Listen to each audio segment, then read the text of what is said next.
disenfranchised and not be able to have equal access, maybe to growth, to pay, to to whatever it is that we are seeking, that we're entitled. So I think a holiday is great, but actually putting policies and enforcing policies and creating practices that will create equality would be better, or should accompany that holiday. One of the things that I think is going to be important is education. So we talk about Juneteenth. That is not something I ever learned in school. Right. Understanding the Emancipation Proclamation, I learned that later on in college. But in high school, when we were studying, Emancipation Proclamation, all that, it freed the slaves. Right. Lincoln freed the slaves. Right. That's really all you ever really heard about it. And then you got to the amendments, and you realize, well, wait a minute. Right. I thought they were What really already happened, free. right. So then, then in college, I learned a little more about the Emancipation Proclamation was a declaration Right. to free the slaves in the states that had seceded from the Union, which means really he had no authority. No authority. Right. So until the Union soldiers go down and force it, right. Just enforce like force and enforce. Right. Force and enforce. It's like the Declaration of Independence. Right. We can declare we're free from independent from Europe, but until you fight for that freedom, right, you don't get it. Right. So I think it's important that we fight for education, that our children, that our young people or older people that are in college, that we have it in curriculum, right, as a part of curriculum, right, that the truth is taught, the whole truth. Right. If we're going to teach about the American history, we teach it all. Right. Right. And that's one of the things that that unfortunately for us as African Americans, as black people, we don't get the totality of history, especially our own history. But even as it relates to American history, we only come into the picture, when slavery starts. And then we get bits and pieces, of that history. We don't get the full history. So like Pastor Tony said, with Juneteenth, I never learned anything about Juneteenth, and it wasn't until we became involved in NAACP that we, that was a celebration that we did every year, and so that's when that's when I found out about it. I learned and so it's important for these things to be incorporated in our education, as African Americans, and I would say even for everybody. Right. Everybody needs to be aware of the truth of history. Right. The good, the bad, and the ugly of history. But it's beneficial for us to be able to move forward, to go. People always say, if you don't know where you came from, you don't know where you're going. It sounds cliche if you don't know if you don't know your history, you're bound to repeat it. We see it being repeated over and over and over again when it comes to the treatment and the unjust treatment of the African American. Right. And so the education piece is very important as it relates to racism and social justice, and even as we're talking about that, it's just interesting. I came across a document the other day. I was actually preparing for Sunday service for Father's Day, and I came across a document from the United Nations, and it's a document. It's called Dimensions of Racism, and it's a document that was all the studies and work was completed actually back in 2003. But basically, the document was to essentially help to stem the tides of racism, across the planet, and they were talking about how, we here often see racial injustices only here in the West, America, Europe, some of the Western countries, but in this document they talk about how this is a global problem. Yes. And one of the keys, one of the purposes, now I don't know how many of you have ever heard of this document, this is the first time I'm hearing about it just this week. But the goal of this project was for education, to educate the people on what's going on around our globe as it relates to racism. Yes. And it's a pretty lengthy document, but it was just amazing to me, like I said, to find that the United Nations embarked on this project in an effort to educate people on racism and biases and prejudices, whether it be implicit or explicit. But they did this work, and the goal was to, again, provide it for educational purposes in order to stem the tide of racism, to stem the tide of injustice, and to get people to make a commitment, to end racism. And I guess they failed. Because like I said, I don't know how many other people have come across this document, but it's from I'll tell you where you can find it. If you go on to the web, it's OHCHR.org, and you can type in Dimensions of Racism. It's the United Nations Human Rights Office of the High Commissioner of Human Rights. And so they did this study of human rights, and so they had this compilation of investigators and researchers. They did research all across the globe, and they developed this document to be given to countries to educate them on racial injustice, racial bias, so that they could share it with their people, with their respective countries, and so that people could learn about racism and help to end racism. And again, it was just amazing to find such a document on the United Nations, trying to end racism Worldwide. Worldwide. I just wanted to add, it was a part of the Durban World Conference, the World Conference Against Racism, Racial Discrimination, and Xenophobia, and related intolerance.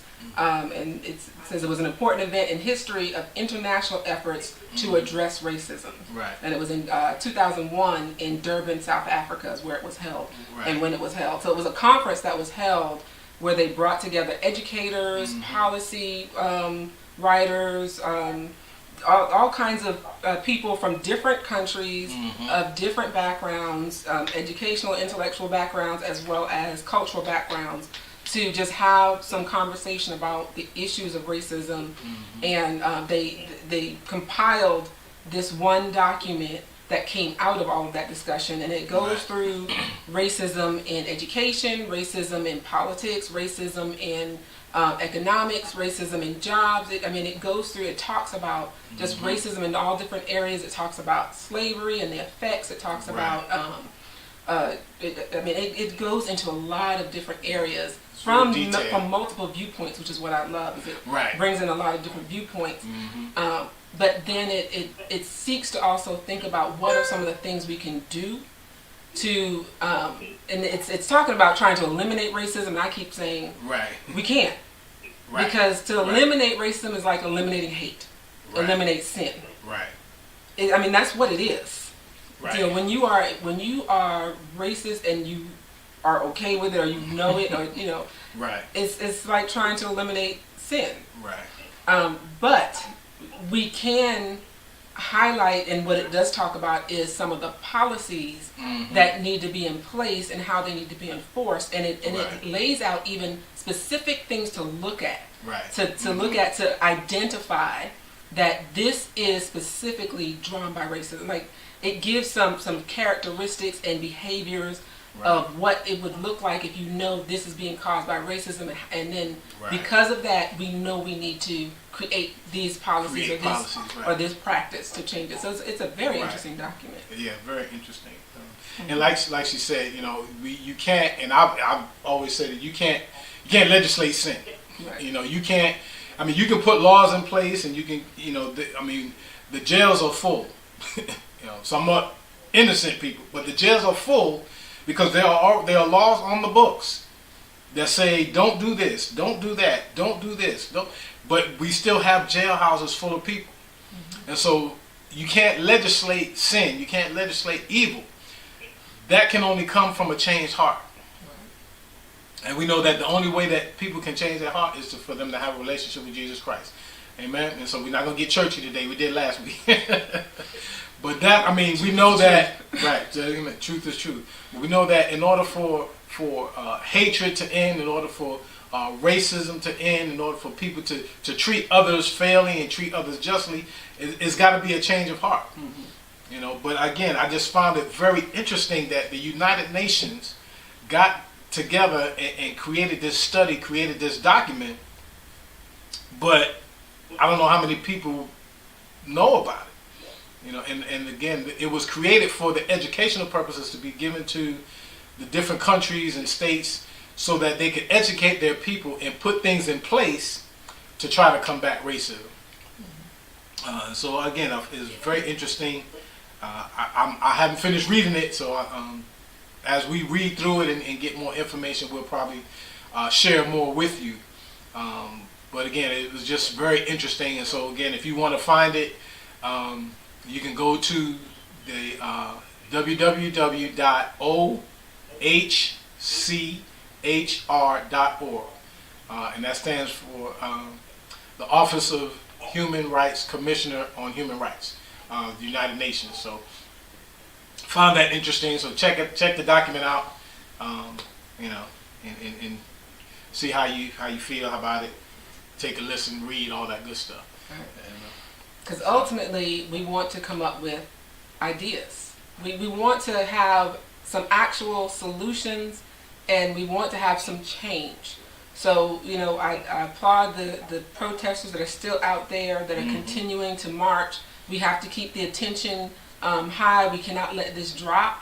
I applaud our groups that are coming together to start having conversations and strategizing. I know we had a group of I'll say young people, but I don't know what age they really were. I'm getting at one of them ages where everybody's a young person. Everybody that's younger than you is young, right? Hate to admit that, but we had a group that I just happened to notice on Facebook. They were gathering together yesterday in our community and at the Skybox. I applaud their efforts to bring people together to have some conversations. I looked at what they posted, and they even posted some of the sketchings of ideas. I saw education on the ideas. I saw policy, of course, in their little notes. Of course, it was just a little snippet of their notes, but it looked like it was a very productive, thoughtful time that they spent together thinking through it, and that's what we need. Right. And as I was kind of sharing with Wayne, as I was glancing through within their little cute poster that they put up to really bring attention to people coming out, telling people to come out and join us to have some conversation. But in the midst of that, there were comments that went off into the other, recent shooting that we had in our community, and not shooting. Thank you. Not shooting. Recent incident where there was just a gun but there was a gun that was pulled on some young people. And but it went off into that, and what bothered me was it went off into that, and it became this back and forth between those who were putting the focus and asking the questions or complaining about not enough attention on the one side of that issue, but it drew away the attention from them trying to pull together people to strategize and talk and think through actual solutions. And it became instead this back and forth about who was right and who was wrong in this other incident. And my thought was, what we need to be doing is exactly what they were trying to do. Coming together and having conversation, dialogue, and then acting on the actions that come out or performing the tasks that come out of those meetings. Not going back and forth about who was right and who was wrong, but let's come together and just think about this and talk about this intellectually, thoughtfully, critically, from multiple viewpoints. Because, like I told Wayne, I'm reserving judgment on that particular incident right now, because I don't have all the facts. Right. We can't make judgment on what we see in the media. Right.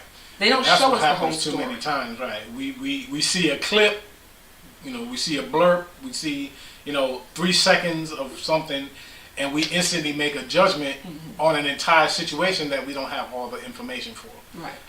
And so, yeah, I'm like Pastor Tanya, I'm very. Now, I may say some stuff to myself,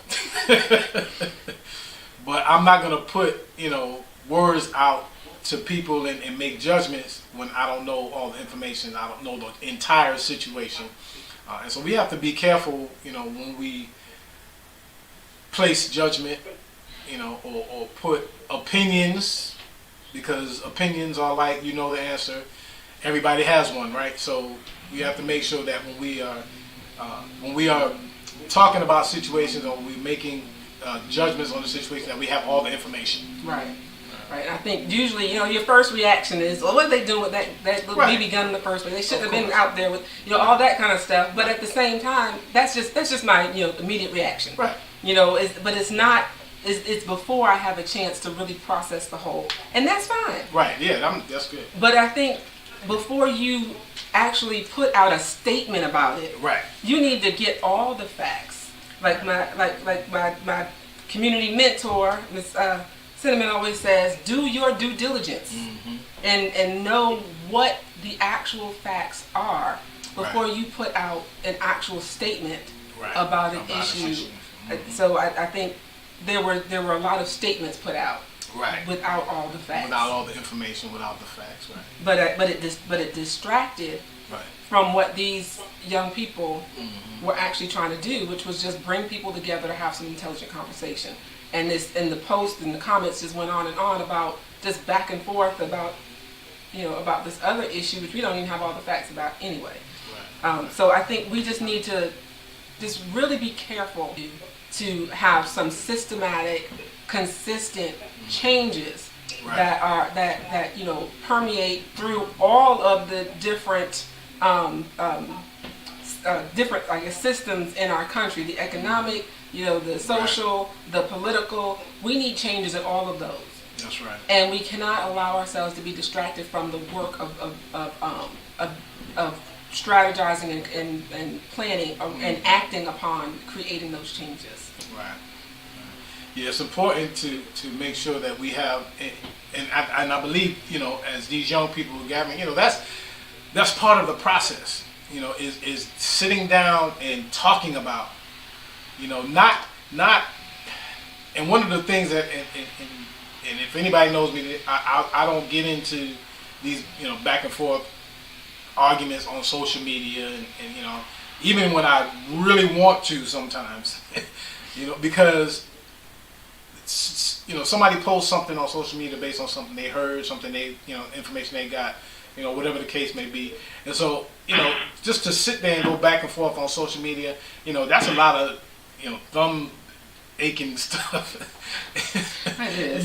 Just to sit there and... Well, I guess they do on the computer. So maybe they're on their computer doing it. But regardless, going that back and forth, sometimes you need to... That's what I miss. Of course, we're still dealing with the COVID-19. We can't forget about that. Well, I think it's been forgotten. Although I think some people have forgotten about it. But I still miss that. If you have an issue with somebody, back in the day, you sit down face to face with that person and you discuss the issue. If you have a conflict with that person, you sit down, you talk about it, and you try to work it out. Sometimes if you can't work it out, you just can't work it out. The Bible tells us to, if at all possible, as much as it lies within us, to live at peace with everybody. And so when there is a situation that comes and you have a conflict, you try to take the time out to deal with that situation and make things better. And of course, if you can't, you can't. But this social media, and this is my opinion. Like I said, everybody has one, but this is my opinion. I believe social media has actually made people less social, because I can hide behind my phone, and I can make a whole bunch of comments on my phone. I can say a whole bunch of stuff behind my phone, and a lot of people pretend to be something that they're not, because they have this sense of anonymity, because I'm behind my phone. I don't have time for that, so I don't go back and forth with the arguments. You know, sometimes I see a lot of spiritual, you know, debates, biblical debate. I don't get involved in all of that. Like I said, sometimes as much as I want to, because I'll see something that I disagree with, or you know, there may be portions of it that are not true. But that's just not my forte. I don't like doing that. I'd rather sit down, you know, and have an adult, respectful conversation with someone, you know, as it relates to something that we may agree or disagree on, and that's just me. You know, but those are the types of conversations that help to, you know, to move things forward, you know, and help us to make progress. Is to, you know, sit there and not have this back and forth arguing, because that's essentially what they're doing, fussing and fighting, you know, via text. You know, we gotta get beyond that, you know, and a lot of this infighting has to stop as well.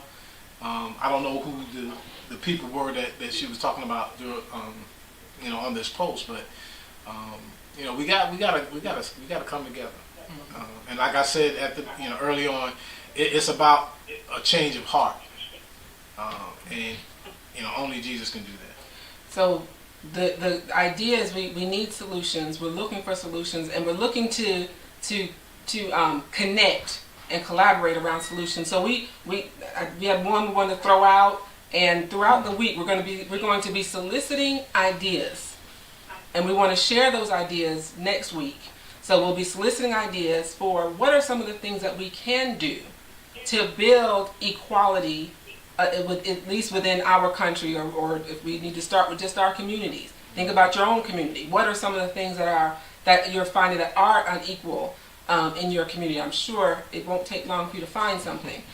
And then what is something that can be done that can at least change that one thing? So we'll be soliciting for ideas. So one of the things that we thought of was, and just in the idea of Juneteenth and 19th, maybe 19 businesses that come together, small businesses, black-owned businesses that come together and decide in some way they're going to support each other. So these 19 businesses come together and they just say, if no one else supports, you know, is right now, we are going to support you with how can you move forward. And it may not be a monetary support. It might be that you have a need for someone to our social media pages. But we want ideas. So we're soliciting this week for ideas that we can share next week. And we're hoping that you guys will call in, connect with us, because because that is the goal. That's the goal. That we are living this life out together. Yeah, and we'll share some ideas. I got a call last week. My dad called me and shared some stuff, and so we didn't get a chance to talk about that this week. But next week we'll pick back up with, you know, sharing ideas that we can help to create, you know, prosper and support our black-owned businesses, and support our communities and support each other as we continue to go through this time. And so we thank you for tuning in. Yes. Amen. So you can get with us on our Facebook page, facebook.com/Total Renewal Church, or go to our website, which is www.totalrenewalchurch.org, and then there are links to all of our social media avenues on there, and you can follow us and share, and so that'll help you to see what we're going to be putting out this next week. And so we hope you have a blessed weekend. Continue to tune in every Saturday at 10:30 here on WIGO AM 1570, and as well on our Facebook page. We hope you have a great week. God bless you, and we'll talk to you soon. Honor some fathers. Happy Father's Day. You have just heard an inspiring and encouraging message of faith and hope on Living First. All right, Pastor, thank you so much. All right, thank you. God bless you. You have And a wonderful happy week. Father's Day again. Thank you so much. Take care. All right. All Bye-bye. right. Bye-bye. Bye-bye.